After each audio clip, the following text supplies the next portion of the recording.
tsaya. Ai ba wanda zai ci abinci nan sai an yi dogon addu'a. Sai an yi dogon addu'a za a ci. Ya Allah mun gode ma da kawo musallan da lafiya. Allah kai musallan tabadin badada. Ya Allah ka sa albarka a cikin wannan abincin. Ya Allah duk wanda zai ci abincin nan Allah ya sa ya koshi. Insha Allah kowa sai ya koshi magamacin abincin nan. Allah ya yarda.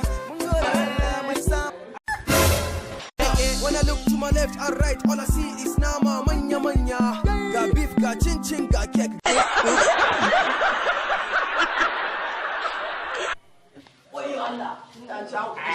Colombo.